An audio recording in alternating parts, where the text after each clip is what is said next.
Сайн байцгаана өрхөн мөндөд үзэгчдээ тоонтой мотлбор танд хүрч байна. За уулуурхаагаас хэд хамааралтай эдийн засгаас солонгоруулах төрөлжүүлэх асуудлыг байнга ярьдаг. Хөдөө аж ахуйн салбараас гадна аялал жуулчлалын салбар энэ ярианы ихэнд ирэмлэгддэг. За энэ хүрээнд ч хөгжлийн бодлогоо чиглүүлж төсвийн хөрөнгө оруулалт санхүүжилтийг нэмэгдүүлж байгааг хідээж үр дүн гарч байгаа юу гэдэг асуулт хөвөрсөөр.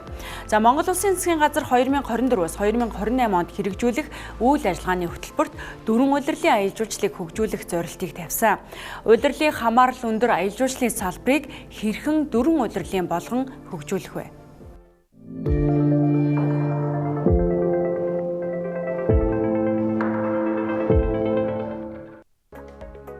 Манай улс жилд 1 сая жуулчин хүлээж авах зорилт тавьсан. 2021 оноос эхлэн Монголд зочлох жилийн хүрээнд Go Mongolia нэгдсэн брендинг дор гадаад сурчлагаа хийсний үр дүнгууд эхнээсээ гарч Монголд ирэх жуулчдын тоо өсөж байна.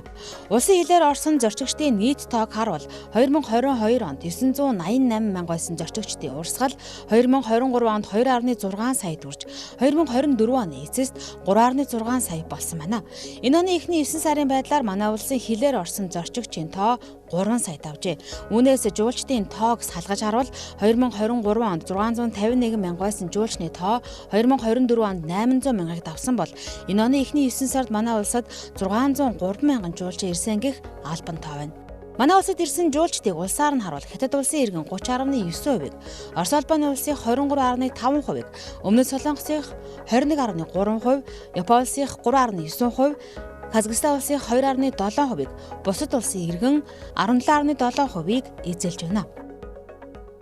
Монголын хувьд энэ аялал жуулчлалын салбарын үзүүлэлтийг зөвхөн ирж байгаа жуулчдын тоогоор л гаргаад байгаа нь өөрөө ингээд өгөөж нь хайчаад байгаа нь ойлгомжгүй байгаа.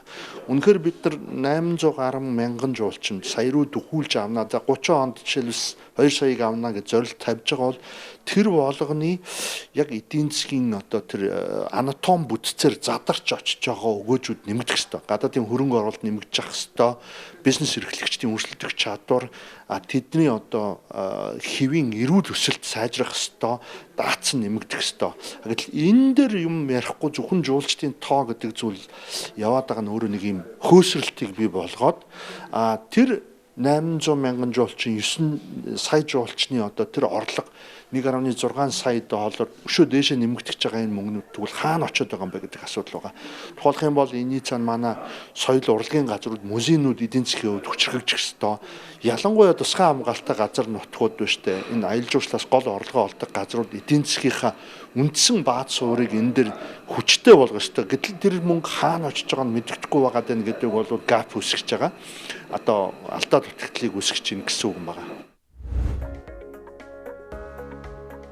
Монгол улс 2030 он гэхэд жилд 2 сая жуулчин хүлээн авах нэг жуулчны Монгол улсад зарцуулдаг дундаж зардлыг $2,000-оос $4,000 болгон 2 дахин нэмэгдүүлэх зорилт тавьсан. Энэ зорилтыг хэрэгжүүлснээр аялал жуулчлалын салбарын орлого $8 тэрбум хүрч дотоодын нийт бүтээгдэхүүний 10%-ийг бүрдүүлэх боломжтой. Дэлхийн аялал жуулчлалын салбарт цаашид эко, адал явдалт, эрүүл амьдралын хэв маягийг дэмжсэн чиг хандлага зөнхөлж, зах зээлийн хэмжээ жилд 10-аас 14%-аар өсөх боломжтой гэсэн тооцоо гарчээ. Эдгээр чиг хандлагын хүрээнд Монгол улсыг зорж байгаа жуулчдын 47% нь эко болон адал явдалт аялал жуулчлалын бүтээгдэхүүн үйлчлэгээ сонирхож байгааг судалгаагаар тогтоожээ. Манай улсад ирж байгаа жуулчид 6-аас 8 дугаар саруудад хамгийн ихээр ирдэг. 2024 онд манай улсад жуулчдыг ирсэн сараар нь харуул 12-оос 4 сар хүртэл хамгийн бага буюу 28-аас 41 мянган хүн сард ирсэн байгаа бол зуны 3 сар 100-аас 130 мянгад сард ирэх жуулчны тоо хүрсэн байна. За иймээс ч зуны 3 сард хит ачаалттай байгаа аялал жуулчлалын салбарын эрэлт нийлүүлэлтийг тэнцвэржүүлэх, тогтвортой аялал жуулчлалыг хөгжүүлэх шаардлага тулгамдж байгааг салбарынхан хэлж байна. Юуны өмнө манайх бол нөгөө эрэлт нийлүүлэлтэд тэнцэтгэх хэрэгтэй л дээ. Жишээлбэл бид одоо хоногт нэг 30 орчим мянган ор хоногийг Монгол улс өгж ийн л та үйлдвэрлэж байна.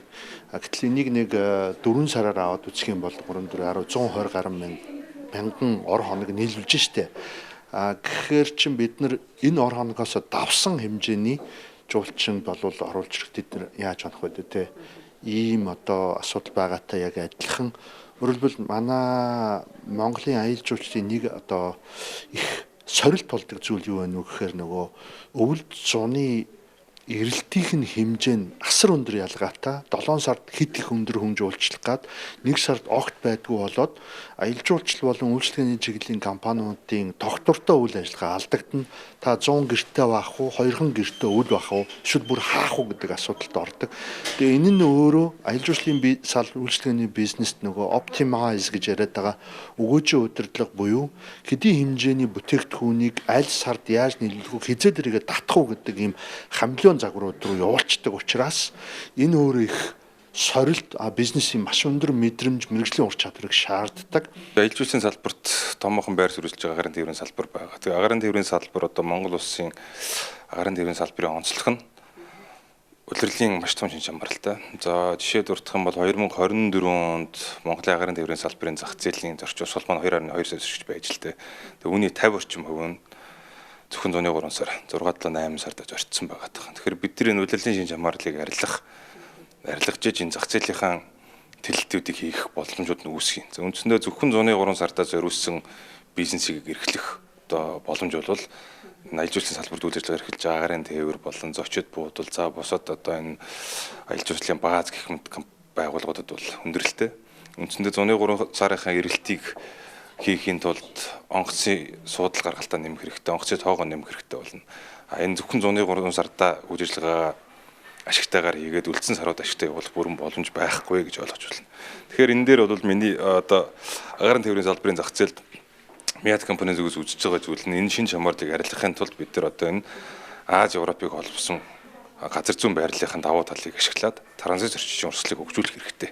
Ингэж зөвхөн 103 сард ирж байгаа тэр жуулчны улирлаас босоод улирлуудад транзит зорчигчоор тэр хоосон яваад байгаа суудлууд байгаа нөхөх зайлшгүй шаардлага үүсэж байгаа. Энийг сүүлийн 3 жилийн хугацаанд Miat компаниас доктортой хийж ирж байна. За өнгөрсөн 2 жилийн хугацаанд бол 23 онд бид нар 13,000 зорчигчтой эвэрлсэн, 24 онд 35-ыг эвэрлж байна. За энэ 25 онд бол 50,000 зорчигчтой эвэрлэнэ гэдэг төлөвлөлт ажиллаж байгаа. Аялал жуулчлал агарын тээврийг хамтд нь авч үзэх ёстой. Жуулчдын урсгалыг нэмэгдүүлэхийн тулд хямд хүртээмжтэй, нислэгтэй байх учиртай. За төрөөс агарын тээврийг либералчлахаар зорж өнөөдрийн байдлаар манай улсад дотоодын 3, гадаадын 19 агарын тээвэрлэгч нислэг үлдэж байна. За нийт зорчигчдын 50%-ийг Miat компанид ангаараа тээвэрлэдэг. За улирлын хамааралтай агарын тээврийн салбарын ашгийг нэмэгдүүлж, плетийн үнийг илүү хямдруулах боломж нь транзит зорчигчийн тоог нэмэгдүүлэх асуудал гэдгийг албаныхан хэлж байгаа юм а. За үүний тулд шинэ чиглэл нэг асуудал маш чухал. За Miat компанийн хувьд энэ онд Сингапур, Шанхай, Эрээн, Хөхөт гэсэн үндсэн 4 чиглэлд шинэ нислэг үйлдэхээр төлөвлөсөн байна. За ер нь дэлхийд дахинд ковидоос хойш агарын тээврийн салбар сэргсэнтэй холбоотойгоор бол одоо ийд буюу энэ агарын тээврийн салбарын зах зээлээс олж байгаа ашиг бол эрс өссөн. За үүнтэй холбоотой бол дэлхийн дундчил Miat компани асар доогуур явж байгаа. За энэ зах зээлийг бусад улсын засгийн газрууд яаж дэмждэг вэ гэхээр татаас хэлбэрээр дэмжиж байгаа нь эргээд одоо нөгөө энгийн иргэдэд цаанаа татаас нислэг үгүй мэддэггүй учраас бас үн хэмдийн зөрүү гараад иж магадгүй. За үндсэндээ бол агарын тээвэрлэгчийн хувьд адилхан нэг төрлийн шатхан нэг хөрөнгийн бэрт ирэх бэйс үнээр явж байгаа учраас энэ зардлын хувьд адилхан байгаа. Тэгэхээр бол үн бол Miat компаниуд асар хамтхан байгаа гэж бид хэлэхээр байна. Үндсэндээ агарын тээвэрлэгчийн цэвэр ашигын маржин буюу хувь нь за 1-3% байдаг. За Miat компаниуд бол ганцхан хувийн маржинтай л явж байгаа. Бүсчилсэн хөгжил гэдгийг ярьдгийн зүйл нэг цэгээс эхлэмээр байгаа юм шүү дээ. Тэгэхээр яг одоо тэр Чингис хаан онгоцны буудлынхаа дэргэд бүр ийм 0% татвартай гадаадын хөрөнгө оруулалтын 0% дэмжлэгтэйгээр шууд онгоцны буудлаасаа транзит одоо фри зон руу ордог тийм одоо барилга байгууламжуудыг бид нар хийх боломж байна. Бид нар бүгдээрээ л Вьетнам Пхукок гэл явдаг тэнд баахан хоосон байшингууд байж байгаа шүү дээ. Тэрнтэй адилхан яг нэг ийм аялал жуулчлалын юм төр тэрэн дотор нь магадгүй одоо зарим талдаа тоглоомчос байдаг, дэлгүүрүүд байдаг, дэлхийн хэмжээний бас аттракционууд байдаг ч байт юм уу. Өөрөөр хэлбэл өвлийн аялал жуулчлал гэдэг бол хүмүүсүүдийн төсөөлж хилээд байгаа шиг хасах 30-40 градус 20 градуст гадаа хүмүүсүүд 3-4 цаг зүгээр л нохоо хараад юм уу эсвэл гулгана гэж мөсөн дээр зогсоод болвол аялал жуулчлал явагдахгүй шүү дээ. Энэ аялал жуулчлал бол баттай, тухтай, тавтай авах хэрэгтэй шүү дээ, тий. Тэгэхээр энэ гарцаа авахгүй өвлийн аялал жуулчлалыг хөгжүүлнэ гэдэг бол байшин доторх тав тухтай хүний сэтгэл сонирхлыг татсан барилга байгууламж хөрөнгө оруулалт шаардж байна гэсэн үг. Энийг бол яагаад хувийн хвшил тийшээ олон улсын байгууллага хөрөнгө оруулалт хийх үү гэдэг бодлогон доктортой ойлгомжтой авах хэрэгтэй.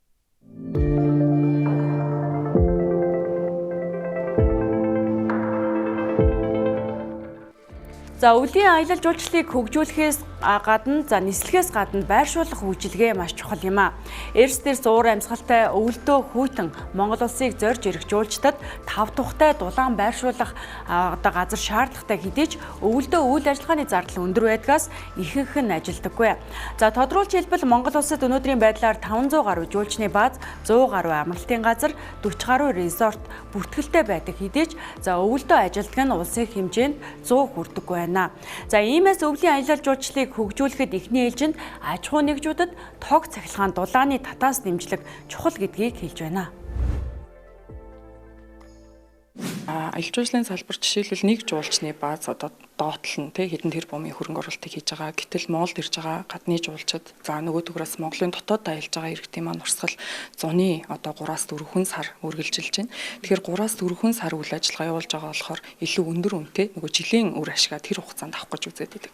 Гэхдээ бид нар одоо хавар намрын жуулчдын урсгалыг нэмэхний ялангуяа заавал гаднаас өвөл жуулчин эхлээд авахаас илүү дотоодын жуулчдын урсгалаараа энэ нөхцөлөө нөхөх боломж байна. Гэтэл очиход үнэтэй байгаад өвөл болохоор дээрээс нь дахиад халаалтын зардал, цахилгааны зардал гээд зардал нэмэгдээд байдаг. Тийм болохоор ер нь өвөл өөрөө бусад улсуудын жишгээр 2-3 жил бодлого тоогоор энэ өвлийн аялал жуулчлал буюу үйл ажиллагаа явуулж байгаа зочид болж жуулчны баазуудаа цахилгааны хөнгөлөлт гэдэг юм уу. За эсвэл бас өөр хамтын ажиллагаагаар үнийг бууруулах боломжийг нэмэгдүүлчих юм бол Монгол иргэд өөрсдөө бас эхлээд дотоод аялах нөхцөл бүрдэнэ.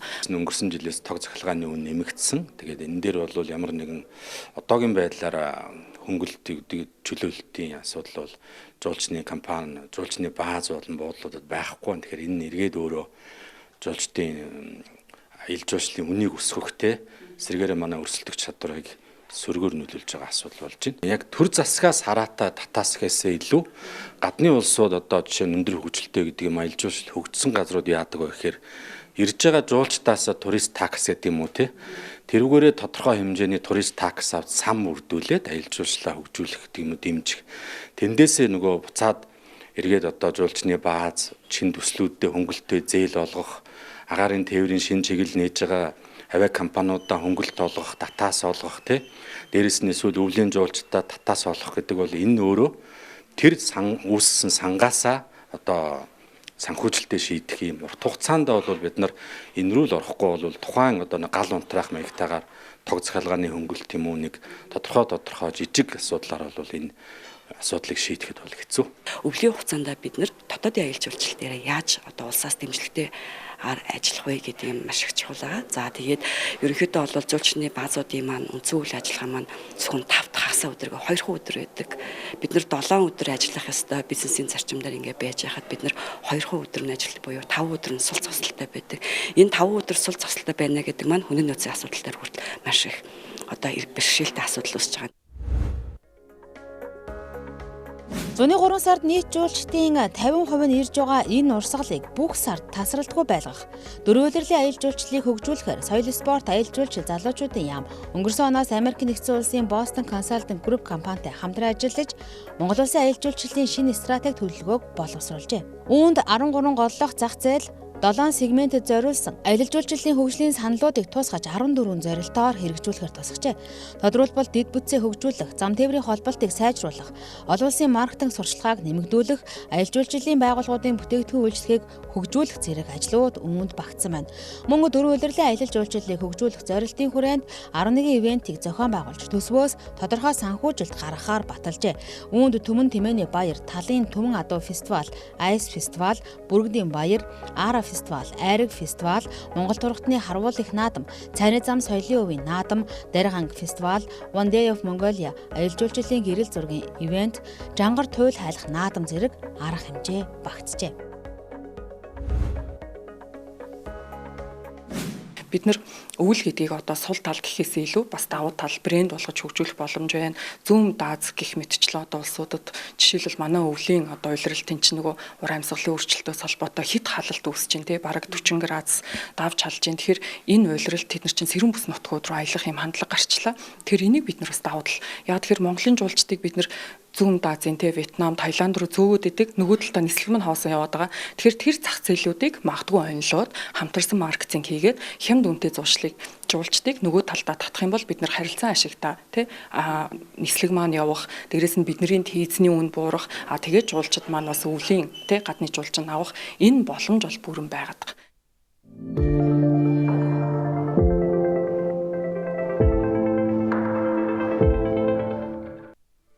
За манай улс аялал жуулчлалын глобал индексийн 3 жилийн дундаж үзүүлэлтийг аваад үзвэл 7 онооноос 412 буюу 58.9% түвшинд байгаа юм а.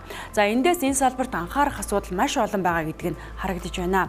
Аялал жуулчлал үл үзэгдэх, экспорт, импорт хийдэг. За аялагчдад сэтгэл ханамж өгөх замаар манай улсын олж байгаа доллар монголчуудын аялахад зарцуулж байгаа доллароос бага байгаа хэвээр байна. За өөрөөр хэлбэл 2022 онд манай улсын хилээр 1 сая зорчигч гарч байсан бол за энэ тоо өнгөрсөн оны эцсийн байдлаар 3.6 дахин өссөн байна. Харин энэ оны эхний 9 сарын байдлаар манай улсын хилээр 2 сая 995.9 мянган зорчигч гарсан байна. За гадаадад зорчсон Монгол иргэдийг одоо зорилгын нууд аваад үзэх юм бол 97.1% нь хувийн шалтгаанаар зорчиж байна. Монголчуудын сүүлийн 1 жилийн хугацаанд гадагшаа явах урсгалыг аваад үзвэл 11.3%-аар өссөн бол за улсаар нь ангилаад харах юм бол Вьетнам руу явсан монголчуудын тоо сүүлийн 1 жилийн хугацаанд 56%-аар, за Япон руу явах урсгал 22.2%-аар, Хятад руу явах иргэдийн тоо 14.2%-аар буюу хамгийн ихээр нэмэгдсэн байна. Энэ дээр аялал жуулчлалын компаниудын олж байгаа ашигын маажин бол оруулж ирж байгаа жуулчнаас бүр бага байдаг. Одоо та Фукокийн аялын үн, Тайландын үн байд юм уу, Туркийн аялын үн тэгээд тэрэн донд зарж байгаа зүйл тэр чинь өөрөө доллар руу дандаа эргэж гарч ирж байгаа учраас энэ бол тийм өндөр ашигтай бол биш. Мэдээж хэрэг та аялал жуулчлалын компани байлаа гэж үзвэл зөвхөн 104 сард аялах боломжгүй учраас айл болох тэрийгэ тэлж жилийн операшн явуулахын тулд бас тодорхой хэмжээгээр орж ирж байгаа зүйл байхгүй. Цаашдаа бол энийг юутай холбох ёстой гэхээр зүгээр том улс орнууд бол жишээ нь Хятад, Солонгос зэрэг улс орнууд бол яадаг вэхээр гадаадаас оруулж ирж байгаа худалдаа авалтын хэмжээг тодорхой дүн дээр бариад тэрнээс дээш хэмжээний одоо бараа үйлчлэгийг оруулж ирж байгаа жуулчд нь татвар олгодог. Тэгэхгүй бол та одоо юу гэж нөхөр $5,000 хэмжээнд Солонгосоос юм уу одоо хаанаас чинь те Тайландаас пүүз цаг хамаг юм аваад Монголд авчираад гарч ийн Монгол руу шингэж бусад энэ дэлгүүр худалдаа авалтанд одоо Монголын бусад салбаруудаа дэмжих тэр юу чинь мөнгө чинь Монголдо үлдэхгүй дандаа гадагшаа гараад байгаа байхгүй. Аялал жуулчлалын салбарын идэвхгүй үйлрэл өвлийн саруудад салбарын аж ахуй нэгжүүд гадагшаа аялах аяллыг хөтөлбөрөөр үйл ажиллагаагаа тогтвортой явуулах боломж эрэлхийлдэг. Ашигын хэмжээ багч тасралтгүй үйл ажиллагаа эрхлэх боломж нь энэ. Нөгөө талд монголчууд утаатай, түгжрэлтэй, стресстэй, завгүй амьдралаас хэсэг зурч гэсэн завсарлага авахаар хүүхдүүдийнхээ өвлийн амралтаар гадагшаа явдаг хандлага жилээс жилд нэмэгдэж байна.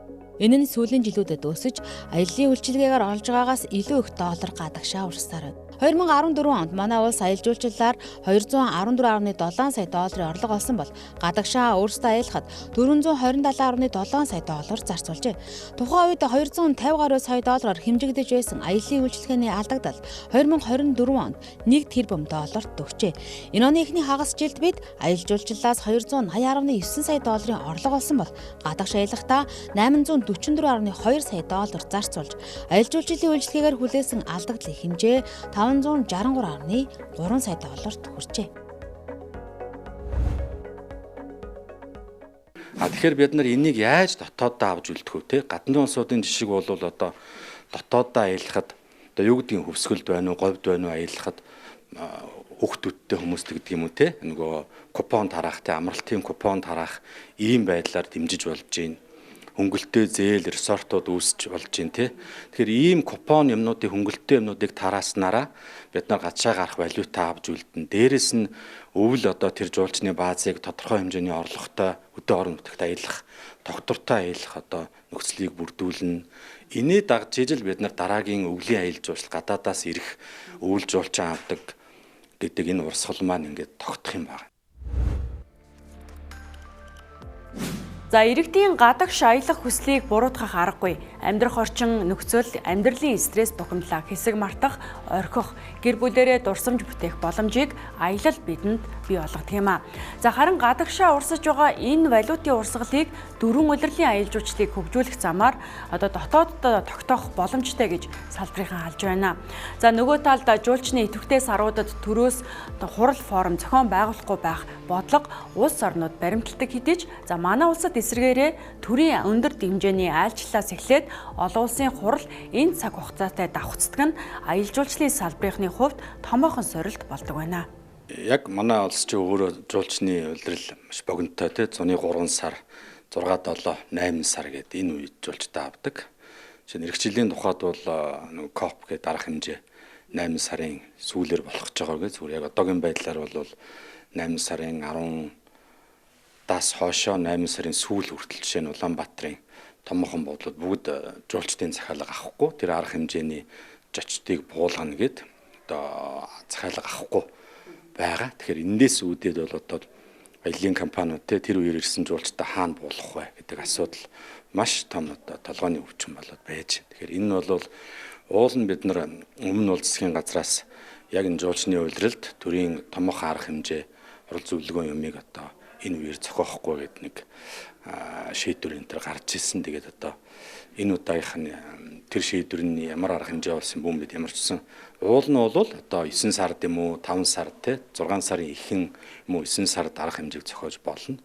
Яг 8 сард ингэж зохиож байгаа нь бол нэлээд хүндрэл учруулж байгаа. Төр цаашдаа Монгол улсад зохион байгуулагдах төрийн чиглэлээр зохион байгуулж байгаа бүх арга хэмжээгээ одоо зуны бус те хавар намрын улиралд ядаж авдаг энэ тогтолцоог бүрдүүлчих юм бол бид нар аль алиндаа ашигтай байх. Ядчил зочид буудлын дүүргэлт нь өөрөө 40% биш те 60% руу явах энэ боломж нь байгаа. Тэгэхээр төр өөрөө бизнестэйгээ өрсөлдөөд авах юм уу? Эсвэл хамтдаа хөгжих юм уу гэдэг энэ асуудлууд байгаад байгаа. Тэгэхээр яг мэдээж бид нар ойлгож байна. Монгол улсад 100 зохион байгуулах нь өөрөө илүү тохиромжтой идэж 100 жуулчдынхаа урсгалыг эргээд хязгаарлаад байгаа нь энэ бас дахиад нөгөө салбар дээр гарч байгаа гол асуудал байгаа. Тэгэхээр 100 хангалттай жуулч авч байгаа юм чинь тэн дээр олон улсын хурал аваад авах биш те хавар намар бусад улирлуудад энэ одоо арга хэмжээнүүдээ шийдвэрлэж болтгүй мүү бусад улс бол ингэж зохион байгуулад энэ шүү дээ гэдэг. Ер нь бол энэ олон улсын хурал зөвлөхөн спорт арга хэмжээ нь өөрөө бас аялал жуулчлалын нэг хэлбэр те бусад улсууд энийг майс одоо чиглэлийн аялал жуулчлал гэж хөгжүүлдэг.